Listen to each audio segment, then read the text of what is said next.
Dear student, welcome back to my channel. मैं doctor Aradhana Tripathi. आज मैं बीए, बीएससी, बीकॉम के लिए जो को करिकुलर सब्जेक्ट है फर्स्ट सेमेस्टर का, उसका मैं प्रैक्टिस सेट सेकंड लेके आई हूँ। ठीक है, इस सेट में मैंने बच्चों बहुत ही इंपॉर्टेंट क्वेश्चन आप लोगों के लिए इंक्लूड किए हैं। ठीक है, तो आप लोग जरूर देखिएगा और अगर अच्छा लगे तो लाइक शेयर भी कीजिए। और अगर आप मेरे चैनल पर पहली बार आए हैं तो please subscribe and press the bell icon, जिससे कि सारे नोटिफिकेशन आप लोगों को मिलते रहें। तो शुरू करते हैं आज की क्लास। सबसे पहले हम लोग देखेंगे कि आरडीए का फुल फॉर्म क्या है, एनआईएन का फुल फॉर्म क्या है और आईसीएमआर का फुल फॉर्म क्या है। ठीक है, आरडीए का फुल फॉर्म होता है रिकमेंडेड डाइटरी अलाउंस, इसी को कहते हैं हम अनुशासित आहार भत्ते। ठीक है, एनआईएन का फुल फॉर्म होता है नेशनल इंस्टीट्यूट ऑफ न्यूट्रिशन, इसका हिंदी फॉर्म है राष्ट्रीय पोषण संस्थान। ठीक है, आईसीएमआर का है the Indian council of medical research, इसका हिंदी में है राष्ट्रीय चिकित्सा अनुसंधान परिषद। अब इन सब के बारे में थोड़ा सा आपको बताती हूँ, जिससे कि आपको पूरी जानकारी इसके बारे में हो जाए।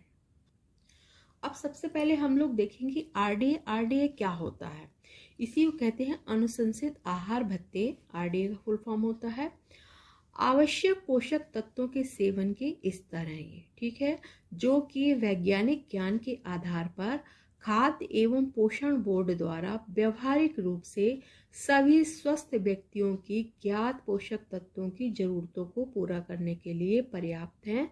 ठीक है, जितनी पौष्टिक तत्वों की आपको आवश्यकता है, उनकी कितनी मात्रा आपको लेनी है, हर एज ग्रुप के बच्चों के लिए हो, चाहे वृद्धों के लिए हो, चाहे किशोर के लिए हो, या गर्भवती स्त्री के लिए हो, या धात्री महिलाओं के लिए हो, या बीमार व्यक्तियों के लिए।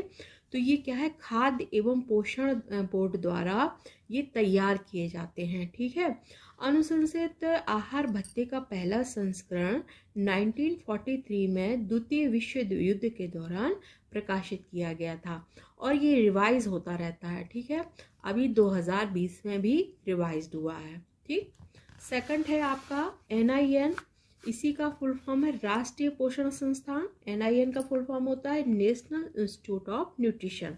ठीक है, यह संस्थान हैदराबाद में स्थित है। ये पिछले साल ये क्वेश्चन आया था, राष्ट्रीय पोषण संस्थान कहाँ स्थित है, तो ये है हैदराबाद में।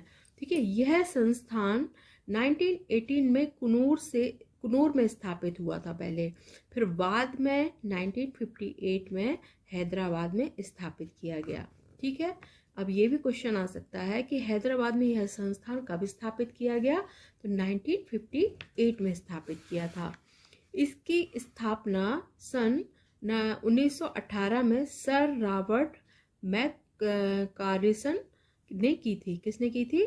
सर रॉबर्ट मैककारिसन ने की थी। पहले इसे बेरी बेरी पूछताछ इकाई कहा जाता था। 1929 में न्यूट्रिशन रिसर्च लेबोरेटरी, ठीक है, NRL, और फिर 1969 में इसका नाम बदलकर राष्ट्रीय पोषण संस्थान किया गया है। ठीक है, अब आईसीएमआर के बारे में भी जानेंगे। तो हम लोग देखिए, भारतीय चिकित्सा अनुसंधान परिषद, इसी को आईसीएमआर कहते हैं, और इसका फुल फॉर्म क्या है आईसीएमआर का? Indian council of medical research. ठीक है, आईसीएमआर को पहले IRFA, Indian research fund association के रूप में जाना जाता था। IRFA की स्थापना 1911 में हुई थी। 1949 में इसका नाम बदलकर ICMR कर दिया गया था। इसका मुख्यालय नई दिल्ली में है। यह विश्व के सबसे पुराने आयुर्विज्ञान संस्थानों में से एक है। ठीक है, ICMR भारत में जैव चिकित्सा हेतु निर्माण, समन्वय और प्रोत्साहन के लिए शीर्ष संस्था था। इस परिषद को भारत सरकार के स्वास्थ्य एवं परिवार कल्याण मंत्रालय द्वारा वित्तीय सहायता प्रदान की जाती है। मतलब इसको कौन वित्तीय सहायता प्रदान करता है? भारत सरकार के स्वास्थ्य एवं परिवार कल्याण मंत्रालय द्वारा इसको वित्तीय सहायता प्राप्त होती है। ठीक है, अब हम लोग नेक्स्ट क्वेश्चन देखते हैं। बच्चों में क्वाशियोरकर प्रोटीन की कमी से होता है, यह किस वैज्ञानिक ने पता लगाया था? इसमें देखिए मुल्डर, विलियम्स, फंक और डुमस। राइट आंसर क्या है? विलियम्स ने बच्चों में क्वासियोकर की कमी से, प्रोटीन की कमी से क्वासियोकर रोग होता है, यह पता विलियम्स ने लगाया था। ठीक है। नेक्स्ट क्वेश्चन, विटामिन ए नाम किस वैज्ञानिक द्वारा दिया गया? मैकालम, डेविस, फंक, ए और बी द्वारा। राइट आंसर क्या है? विटामिन ए नाम मैकालम और डेविस के द्वारा दिया गया था। राइट आंसर है डी। स्टार्च के अम्लीय जल अपघटन का अध्ययन किसने किया था? इसमें देखिए Kirchhoff, proud, lumen, Williams. Right answer है स्टार्च के अम्लीय जल अपघटन का अध्ययन किरचॉफ ने किया था। अगला देखिए, रक्त में ग्लूकोज की उपस्थिति का पता किसने लगाया था? प्राउट, बर्नार्ड, फंक, डेविस। राइट आंसर क्या है? रक्त में ग्लूकोज की उपस्थिति का पता बर्नार्ड ने लगाया था। लीवर में ग्लूकोज ग्लाइकोजन के रूप में संचित रहता है, यह पता किसने लगाया था? Mulder, Bernard, Davis, McCallum. Right answer क्या है? यह पता बर्नार्ड ने लगाया था। मतलब लीवर में ग्लूकोज ग्लाइकोजन के रूप में संचित रहता है, यह पता बर्नार्ड ने लगाया था। पोषक तत्वों को कितने समूहों में विभाजित किया गया है? देखिए 2, 4, 9 और 3। राइट आंसर क्या है? 3 समूहों में विभाजित किया गया है पोषक तत्वों को। 3 समूह कौन कौन से हैं? पहला है ऊर्जा देने वाले, ठीक है, ऊर्जा उत्पादक भोज्य समूह है। सेकंड है शरीर निर्माणक भोज्य समूह, जिसमें शरीर का निर्माण करने वाले भोज्य पदार्थ होते हैं। और तीसरा है शरीर की सुरक्षा प्रदान करने वाले भोज्य समूह होते हैं। ठीक है, तो 3 वर्गों में, मतलब 3 समूह में पोषक तत्वों को 3 समूहों में विभाजित किया गया है। ऊर्जा देने वाला, शरीर निर्माणक और सुरक्षात्मक, 3 समूहों में डिवाइड किया गया है। पोषण की कितनी अवस्थाएं हैं? 4, 5, 2 और 7। राइट आंसर क्या है? पोषण की 4 अवस्थाएं होती हैं। पहला है सुपोषण, दूसरा है कुपोषण, तीसरा है अत्यधिक पोषण और चौथा है अपर्याप्त पोषण। यानी कि पोषण की 4 अवस्थाएं होती हैं। 50 रासायनिक पदार्थ शरीर की आवश्यकताओं के अनुसार कितने समूहों में बांटे गए हैं? इसमें देखिए 4, 6, 8 और 9। राइट आंसर क्या है? 6 समूहों में बांटे गए हैं। कौन कौन से 6 समूह हैं? प्रोटीन, कार्बोहाइड्रेट, वसा, खनिज लवण, विटामिन और जल। एंजाइम के द्वारा होने वाली ब्राउनिंग के लिए सहायक नहीं है। क्या सहायक नहीं होता है? ऑक्सीजन, फिनॉल ऑक्सीडेज, ऑर्थोक्यूनोन और एस्कॉर्बिक एसिड। राइट आंसर क्या है? एस्कॉर्बिक एसिड एंजाइम्स में के द्वारा होने वाले ब्राउनिंग के लिए सहायक नहीं है। क्या नहीं है? Ascorbic acid. केसरी दाल के सेवन से होता है, क्या होता है? देखिए उच्च रक्तचाप, रिकेट्स, बेरी, पक्षाघात। राइट आंसर क्या है? पक्षाघात, यानी कि लकवा मार जाता है शरीर में।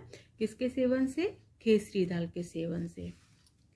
दूध के किण्वन द्वारा क्या बनता है? पनीर, दही, चीज, खोया। राइट आंसर क्या है?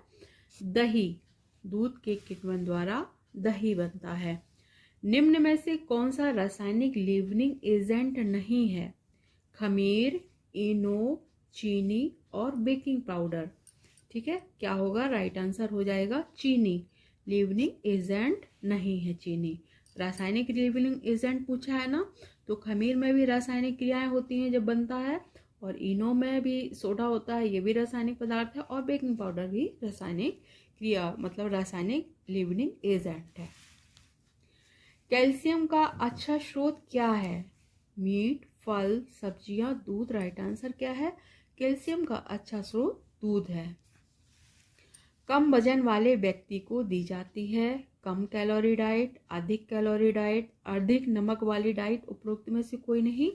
कम वजन वाले व्यक्ति को अधिक कैलोरी वाली डाइट दी जाती है। क्लोरोफिल सब्जियों को कौन सा रंग प्रदान करता है? लाल, हरा, बैंगनी और नारंगी। राइट आंसर क्या है? क्लोरोफिल सब्जियों को हरा रंग प्रदान करता है। दही का पौष्टिक मूल्य किस भोज्य पदार्थ के समान होता है? अंडा, दूध, सेब, संतरा। राइट आंसर क्या है? दही का पौष्टिक मूल्य दूध के समान होता है। ठीक है, राइट आंसर हो जाएगा बी। कौन सा विटामिन हमारे शरीर में संश्लेषित होता है? ऑप्शन देखिए, vitamin A, vitamin B, vitamin D और सी। राइट आंसर क्या है? विटामिन डी हमारे शरीर में संश्लेषित होता है। निम्न में से कौन सा कथन सही है? रेशे पोषण में सहायक होते हैं, रेशे कब्ज को दूर करने में सहायक होते हैं, रेशे की शरीर में उपयोगिता नहीं हो, उपरोक्त में से कोई नहीं। क्या है सही कथन? क्या है? रेशे कब्ज को दूर करने में सहायक होते हैं। मोनोसोडियम ग्लूटामेट किसका रासायनिक नाम है? नमक, हल्दी, अजीनोमोटो, जीरा। राइट आंसर क्या है? मोनोसोडियम ग्लूटामेट ये किसका नाम है? अजीनोमोटो का नाम है। इसलिए चाइनीज फूड खाते हैं ना हम लोग, जैसे नूडल्स वगैरह, तो उसमें अजीनोमोटो का प्रयोग अधिक होता है। निम्न सोडियम युक्त आहार दिया जाता है हाइपरटेंशन, पेप्टिक अल्सर, डायरिया और कैंसर में। राइट आंसर क्या है? निम्न सोडियम युक्त आहार हाइपरटेंशन में दिया जाता है, यानी कि उच्च रक्तचाप के व्यक्ति को निम्न सोडियम युक्त आहार दिया जाता है, यानी कि कम नमक युक्त आहार दिया जाता है। सिप्पी आहार किस बीमारी में देते हैं? Diabetes, peptic ulcer, blood sugar, nephritis. Right answer क्या है? सिप्पी आहार पेप्टिक अल्सर में दिया जाता है। मस्तिष्क के लिए ऊर्जा का मुख्य स्रोत क्या है? प्रोटीन, वसा, शर्करा, विटामिन। राइट आंसर क्या है? मस्तिष्क के लिए ऊर्जा का प्रमुख स्रोत है शर्करा। इंसुलिन हार्मोन से रक्त शर्करा बढ़ती है, रक्त शर्करा घटती है, रक्त शर्करा उत्पन्न होती है। उपरोक्त में से कोई नहीं। उपरोक्त में से राइट आंसर क्या होगा? रक्त शर्करा उत्पन्न होती है। इंसुलिन हार्मोन से रक्त शर्करा उत्पन्न होती है। खेसारी दाल में होता है, क्या होता है? देखिए, गाइट्रोजोन्स, हीमोग्लूटिन्स, माइक्रोटॉक्सिन और लेथाइरोजोन्स। राइट आंसर क्या है? खेसारी दाल में होता है लेथाइरोजोन्स। खेसारी दाल के साइड इफेक्ट को देखते हुए भारत सरकार ने इस दाल पर पाबंदी कब लगा दी थी? इसमें देखिए 1950, 1961, 1991 और 1956। राइट आंसर क्या है? 1961 में इस दाल में मतलब साइड इफेक्ट को देखते हुए भारत सरकार ने इस दाल पर पाबंदी लगा दी थी। ओके स्टूडेंट, मिलते हैं नेक्स्ट वीडियो में। प्लीज़ लाइक शेयर सब्सक्राइब कीजिए। Thank you for watching.